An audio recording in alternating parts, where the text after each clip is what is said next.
तपासणीनंतर कोर्टात आता कोरटकरला हजर केलं जाणार असल्याचं कळत आहे। प्रशांत कोरटकर याला तेलंगणामधून बेड्या ठोकण्यात आल्या असल्याचं आपण पाहतोय आणि अगदी काही वेळातच कोरटकरची वैद्यकीय तपासणी केली जाणार आहे। जुना राजवाडा पोलीस ठाण्यामध्ये जरी कोरटकरला आणलेलं असलं तरी सुद्धा यापुढची प्रक्रिया बघणं देखील महत्त्वाचं असणार आहे, कारण न्यायालयामध्ये हजर करण्याआधी वैद्यकीय तपासणी होणं हे गरजेचं असतं, बंधनकारक असतं आणि त्यासाठी आता आधी प्रशांत कोरटकर याला तपासणीसाठी नेलं जाणार आहे।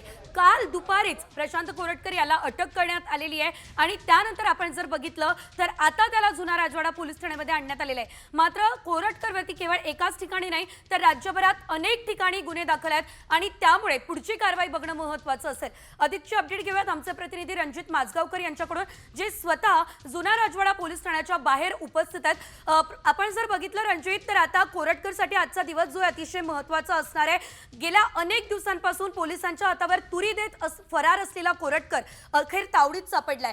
पुढे नेमकी कशी कारवाई होणार या संदर्भात सविस्तर माहिती द्या।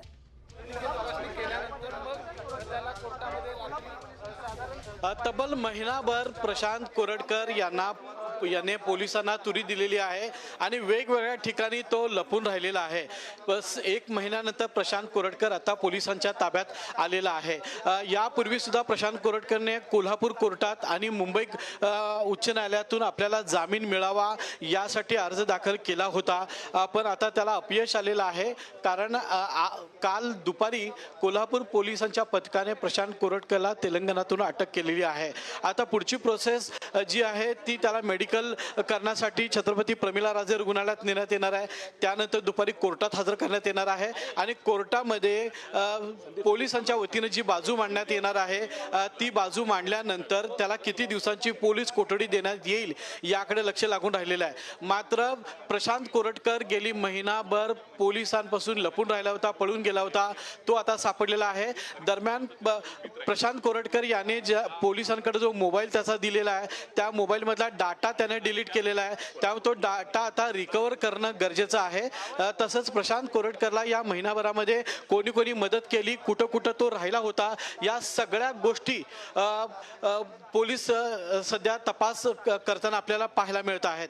सध्या जुना राजवाडा पोलीस ठाण्यामध्ये मोठ्या प्रमाणामध्ये पोलीस बंदोबस्त तैनात करण्यात आलेला आहे। आपल्याला माहिती आहे की हा संपूर्ण परिसर आहे महालक्ष्मीचा परिसर आहे आणि याच परिसरात आता शिवभक्त सुद्धा दाखल होत आहेत। आपण शिवभक्ताची प्रतिक्रिया ऐकूया। असा आहे की राजमाता जिजाऊ छत्रपती शिवाजी महाराज संभाजी महाराज यांचा जो अपमान त्याने केला होता, त्यामुळे मी पोस्ट टाकली होती, कोल्हापुरी पायतानानं त्याचं खरं म्हणजे स्वागत हे करायला पाहिजे होतं आणि हे आम्ही बघू, हे स्वागत त्याचं हे कोल्हापुरी पायतानानं नक्की होईल, कारण नुसता त्याला तिथं आणून आणि त्याला कायदेशीर कारवाई नाही का, त्यानं ज्या स्तरावर राजमाता जिजाऊंची जी बदनामी केलेली आहे, जो वाक्य जो बोललेला आहे ना, ते आमच्या शिवभक्तांच्या मनातून कधीही जाणार नाही, डोक्यातून जाणार नाही।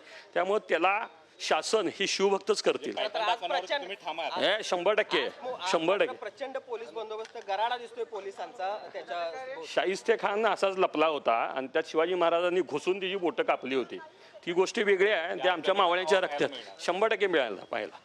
काय ऍक्शन घेणार हाय, आम्ही पायथन दाखवणार त्याला, 100% पायथन दाखवणार। आपण पाहिलं जे शिवभक्तांची प्रतिक्रिया, संतप्त भावना जी आहे ती या ठिकाणी आपल्याला पाहायला मिळते। या संपूर्ण परिसरात आपण पाहिलं तर मोठा पोलीस बंदोबस्त तैनात करण्यात आलेला आहे। हा परिसर मी तुम्हाला दाखवतो, हा परिसर आहे राजवाडा पोलीस ठाण्याचा आणि इथं आता शिवभक्त यायला सुरुवात झालेली आहे। प्रशांत कोरटकरचं स्वागत कोल्हापुरी पायतान देऊन करणार असल्याचं शिवभक्तांनी सांगितलं होतं, त्यामुळे आता शिवभक्त या परिसरात आलेले आहेत आणि याचे पडसाद आता संपूर्ण कोल्हापूर शहरात उमटतील असं वातावरण झालेलं आहे। या परिसरात कुठलाही अनुचित प्रकार घडू नये यासाठी मोठा पोलीस बंदोबस्त या ठिकाणी तैनात करण्यात आलेला आहे। थोड्या वेळामध्ये प्रशांत कोरटकर याला छत्रपती प्रमिला राजे रुग्णालयात घेऊन जाण्यात येईल। या दरम्यान कुठलाही अनुचित प्रकार घडू नये त्यामुळे या संपूर्ण मार्गावर अशा पद्धतीने दंगल काबू पथक जे आहे याचे साधारण 50हून अधिक जे जवान आहेत हे या संपूर्ण परिसरामध्ये तैनात असल्याचं आपल्याला पाहायला मिळतं।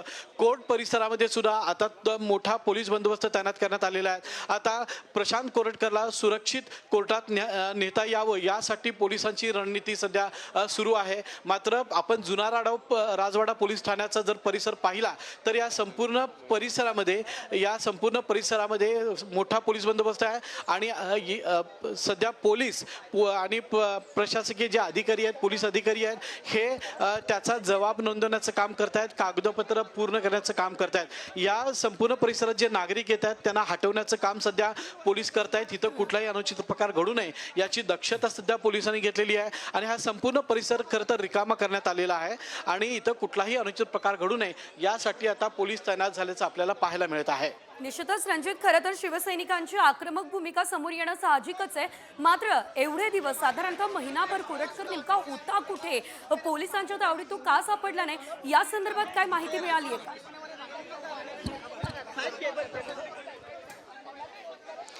प्रशांत कोरटकर मागच्या महिन्याच्या 25 तारखेला त्याने इंद्रजित सावंत यांना फोन केला होता. त्यानंतर त्याच्यावर गुन्हा दाखल झालेला आहे. त्यानंतर प्रशांत कोरटकर वारंवार आपली ठिकाणं बदलत होता, वेगवेगळ्या ठिकाणी जाऊन तो राहत होता आणि त्यामुळं प्रशांत कोरटकर याला कोणी सहकार्य केलेलं आहे, त्याला कोणी मदत केलेली आहे याचा तपास करणं आता पोलिसांच्या इथून पुढची स्ट्रॅटेजी असणार आहे.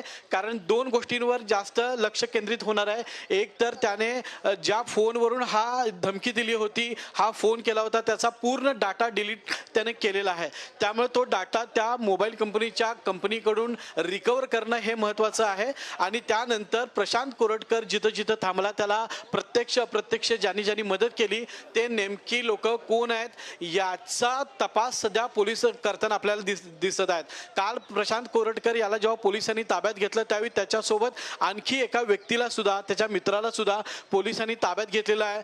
तो व्यक्ती कायमस्वरूपी प्रशांत कोरटकर यांच्या सोबतच असल्याचं पोलीस तपासामध्ये सध्या स्पष्ट झालेलं आहे. त्यामुळे हा व्यक्ती नेमका कोण आहे, त्यानं कोणाच्या साह्याने ही मदत केलेली आहे या सर्वांची माहिती सध्या पोलीस घेत आहेत. पण तूर्त आता राजवाडा पोलीस ठाण्यामध्ये जो पहिला गुन्हा नोंद झाला होता, हा गुन्हा नोंद झाल्यामुळं प्रशांत कोरटकरला या परिसरात आणण्यात आलेला आहे आणि आता जी प्रोसेस असते कागदोपत्री ती कंप्लीट केल्यानंतर, त्याची मेडिकल केल्यानंतर त्याला कोर्टात हजर केलं जाणार आहे. आणि आता कोर्टाच्या दरम्यान म्हणजे राजवाड्यापासून कोर्टापर्यंत नेईपर्यंत मोठा पोलीस बंदोबस्तामध्ये त्याला घेऊन जाण्यात येणार आहे. कारण शिवभक्त कोल्हापूरकर आक्रमक झालेले आहेत. गनिमी काव्याने इथं आंदोलन होण्याची शक्यता आहे आणि कोरटकरला पायतान मारण्याची सुद्धा शक्यता आहे.